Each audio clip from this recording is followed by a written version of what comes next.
Welcome to part 2 of how to build a self-watering grow bed. Before we get into the instructions, I just want to give you a quick update.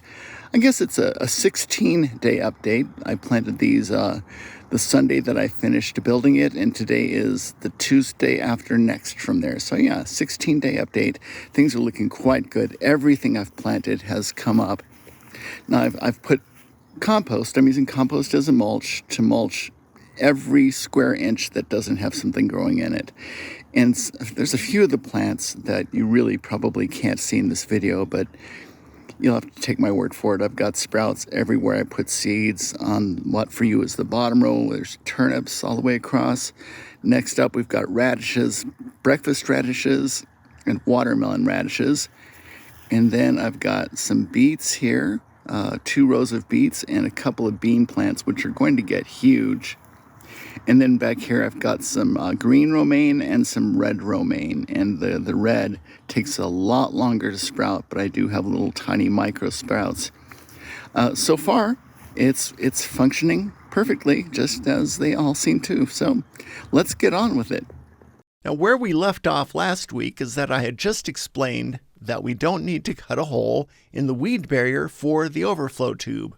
But we do need to cut a few little extra pieces of fabric for the wicks, and that's what we're going to do now. The first pieces I need to cut are little things to wrap around the bottoms of these wicks so that the soil doesn't just come pouring out. You'll see what I mean in more detail in just a moment. And at this part of the project, it starts to seem almost more like a sort of an arts and crafts kinds of thing, and that's not really my forte, but that's all right.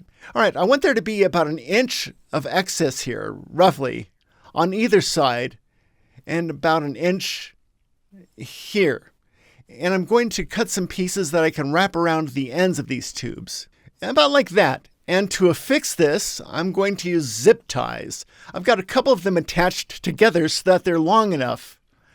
Now resist the urge to use like cloth or twine or anything that will degrade underwater over time. In this particular case, plastic is very much your friend. Even the weed barrier itself is a kind of a plasticky synthetic fabric, and that is important. You don't want to use cloth because it'll just make a big mess. But yeah, we've got these nice and tight here, and then I am going to trim off the stuff down here because I want to have access to the holes that I just perforated the tube with. And there we have it, all nice and trimmed up, and the zip ties are super tight. In fact, it's so tight you can almost play them like drums. I know you can't hear that, but then it's wrapped around the first rib of the pipe. And you do want to make sure to not make this mistake. Put those ends on the same ends of the tubes where you made the perforations. If you did it by hand like I did, that is, because these are going to be underwater. In other words, you are currently looking at these upside down. These are going to go into the grow bed like this. And those things we just built are going to hold the soil and keep it from spilling out all over the reservoir. But we're not done with the arts and craftsy stuff yet. I still need to make some skirts, and I'll probably make 2 for each of the wick tubes and 2 for the fill tube. So I've got a piece of scrap wood here to use as a cutting board.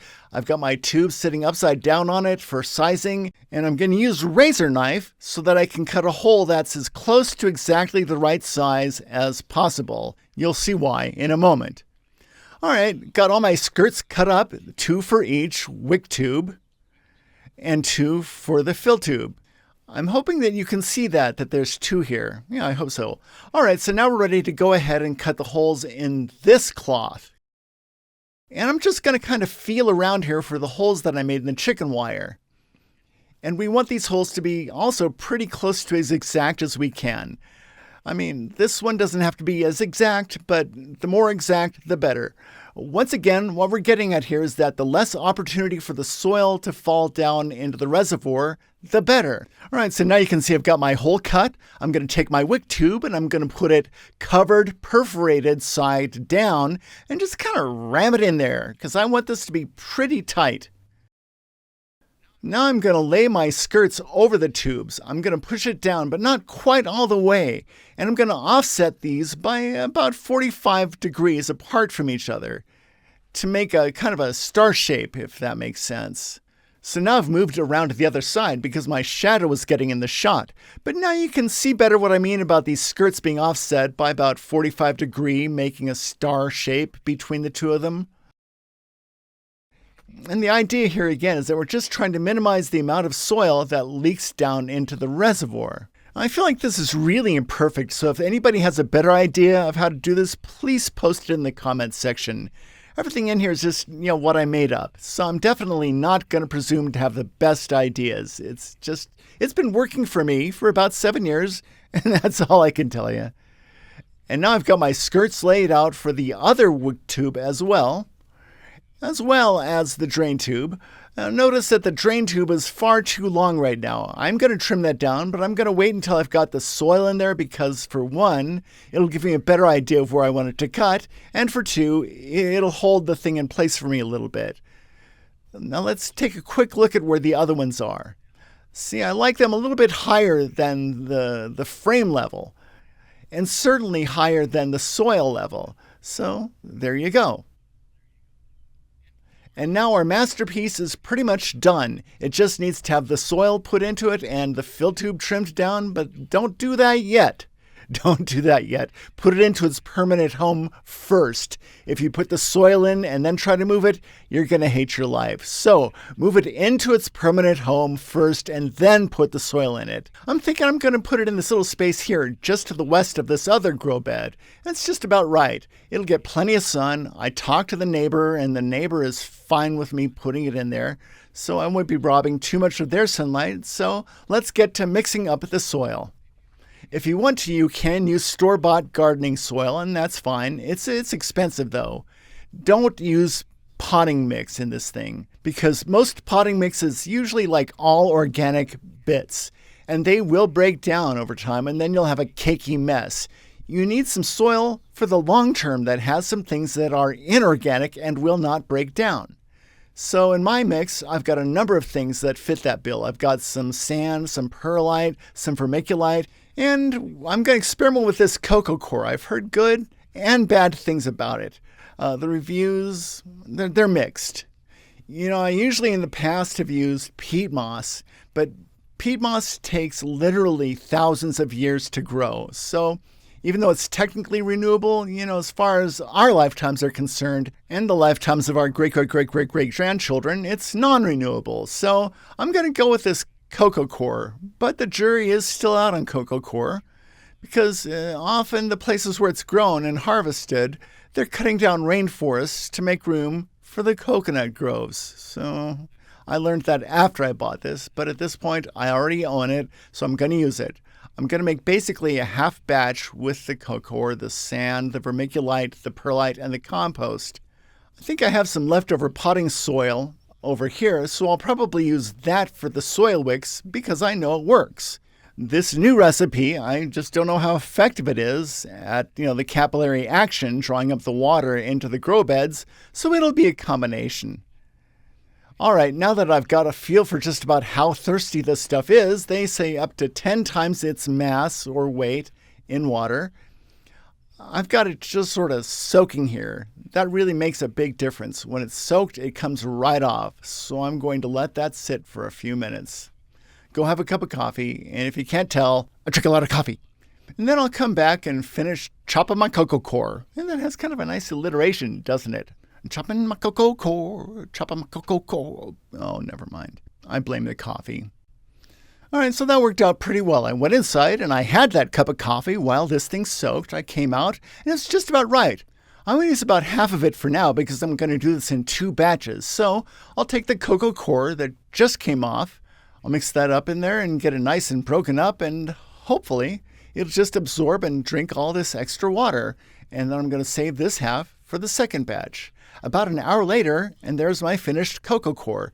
It's a little soupier than I was hoping for, but that's fine. I'm going to use some of it to fill a couple of microgreens trays. I've heard that there's nothing better for microgreens than cocoa core, so we'll give that a shot. A couple hours later, I think the cocoa core has absorbed about as much water as it's going to. There was a little extra. I poured it off. Like I said, it turned out a little soupier than I'd intended, but now and if you put your ear up to it, it's still making a noise. I mean, I know you can't hear that, but it's almost creepy. It sounds like it's alive. It's weird. All right, so the rest of my soil recipe is going to be compost, sand, and either vermiculite or perlite. These are the things that I've used in the past, and except that I used peat moss instead of coco coir, and I'm hoping that the coco coir is maybe a little more sustainable. But like I said, the jury might still be out on that one. So we'll just see how it works. The reason for all these elements, they all do slightly different but somewhat similar things. The compost provides the nutrients, and while that's really important, the compost by itself is not a suitable growing medium for most plants. You can probably do like some sprouts and microgreens in there, but frankly, I think you'd do better with just coco coir for that anyway. The coco coir provides water retention, and it also provides structure and drainage. Structure and drainage are also really helped along by the vermiculite, perlite, and a little sand. The role of sand and vermiculite and perlite is that they are not organic. They're inorganic materials and will not break down over time, so they'll continue to drain and provide structure forever and ever and ever and ever and ever. So, what we're doing here is we're providing nutrients, structure, drainage, and water retention with these. So I'm going to use, in addition to this half brick of coco coir, I'm going to use 1 bag of compost, probably about half a bag of sand, maybe a little less, and then probably about a half bag each of the vermiculite and perlite. We'll see how much room I have. So here we go. So to start with, I'm just adding the compost and I'm mixing it up with the coco coir. And I love this tool. I think it's called a garden weasel. I like it so much that I just picked up a pair of these little sort of hand-sized ones. They're perfect for these small grow beds and containers, and they do a great job of breaking up soil and mixing things together. Okay, so next I'm going to add about a half bag of the sand and either the vermiculite or the perlite. I'll just choose one at random for this first batch and then the other one in the second batch. So I opted for the perlite, and I've got the sand in there too. I chose the perlite for now because it's just much easier for you to see. I've got that 1 bag of perlite and about a half a bag of sand. And if someone insists that you do exact measurements for this sort of thing, no. I do this by feel and intuition. We're trying to emulate nature, and nature does not use scales or measuring cups.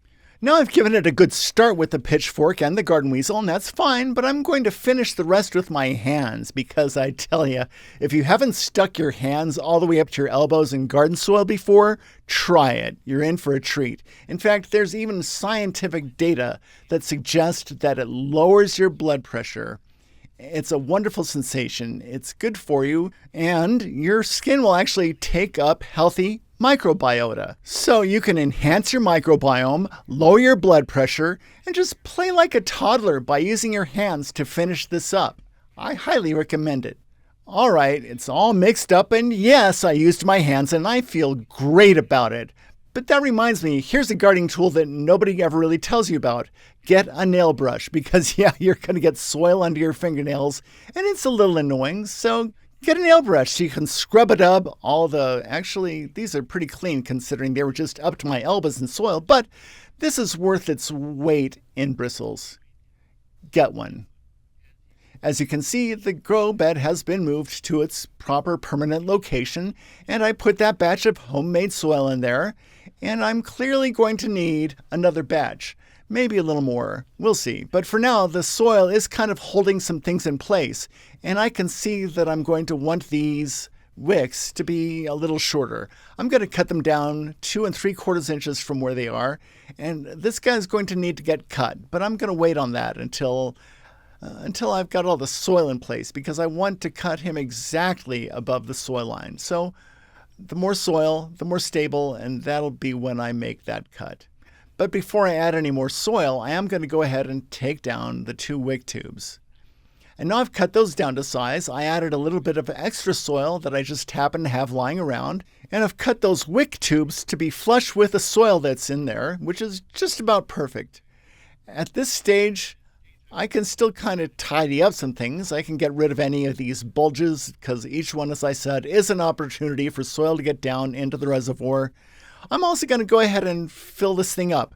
And that way, it'll take hours, but I'll be able to see if the water is indeed wicking up the wicking tubes, which it has on every other one that I've ever built, so I don't foresee a problem, but I just want to make sure before I get too deep into this. Next step is to test it. I don't know if you can hear that, but I've got water running into the fill tube, and what I'm hoping for is to find out whether or not the wicking tubes are indeed wicking, and that can take days, and I don't know if I have the patience to wait for days.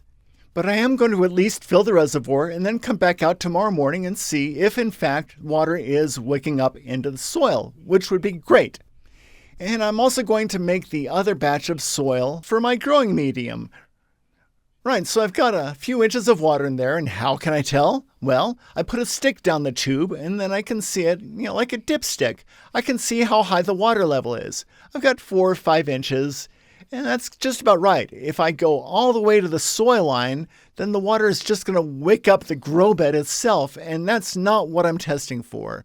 I'm testing to see if the wick will draw the water up, so this should be plenty. That's at least as high as the perforations I put in there earlier today.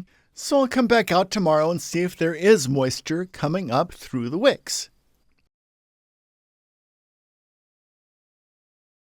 So now it is tomorrow morning, and there's good news and bad news. The good news is that it appears to be wicking that's wicking. Because when I wipe off this soil off of this area, you could see that the soil around the wick, and only that soil around the wick, is clearly moistened. And then the soil out here is not. So let's try that with this other wick over here and see if we notice a change in the coloration here. So if I wipe this off, indeed, we can see that the soil just above and around the wick is moistened. And I can feel it with my hands too, and it's moist, while the soil elsewhere, not so much. So the wicking has worked, and that's great. I mean, I'm not surprised. This is the 4th one of these I've built, and it always works. But the bad news is that since I was doing everything from memory and not following a plan, I forgot a piece. Normally, I put reinforcements here and then one on the other side. But the good news is that by doing it now, I can actually make something that's a little bit stronger. So I'll put the reinforcements on the outside, and that will actually be much stronger than the way I'd done it in the past. Now in one grow bed, I also put reinforcements here and here. But I noticed that on at least 2 of the grow beds, that doesn't even exist. And you know what? I don't think it needs to. I think that's pretty strong as it is. But anyway, I'll see if I can do that today, but it's not a guarantee because it's going to rain. So if it doesn't happen today, it's okay. So I think this is going to actually be an improved design. I put the reinforcements on the outside. The tricky thing about this was this screw's placement, because if I'd gone too high, I would have punctured my pond liner. But if I'd have gone too low, it wouldn't have gotten a good bite on the wood. So this is going to vary from unit to unit, and I can't give you a measurement. For me, it was about 1 inch, and it came in just about right. I used a 2.5-inch screw to make sure that I was getting a good purchase on the wood behind it. Now this one is just 1 5/8 because it only has to, I don't know, maybe I used a 2-inch. I don't know, probably. Yeah, maybe I used a 2-inch, but I just, it just has to be enough to get a good bite here. But I didn't want to protrude. And yes, I cut myself a little bit. It happens. Now I'm going to put this bar across here. As you can see, I cut it to 39.25 inch, and I'm going to use 2-inch screws here. All right, the soil is all mixed up, and yes, I used my hands, and I'll tell you again, there are very few things in the world that can make you feel like a little kid again, like just getting elbow deep in soil. And sometimes the best tool for a job is your hand, or your foot, or I don't know, probably not your nose, but sometimes, you just have to use your head. Anyway, now I'm going to put the soil into the grow bed and we'll see how it fits. I ended up a little shy, so I'm going to make a quick run to the hardware store, get some more soil building supplies. I could just buy pre-made garden soil, but I just want to have all pretty much the same recipe for this video. So thanks to the magic of video magic, the next shot you will see will be my wheelbarrow full of supplies. So for this smaller batch, I'm just going to have 1 brick of cocoa coir, 1 bag of compost, and 1 bag of perlite. I might add some of that leftover sand. We'll see. I have to say that this cocoa coir brand broke up a lot easier and hydrated a lot faster than the other brand, for what it's worth. And there it is, not quite as big of a batch as the last two, but that's what I'm after.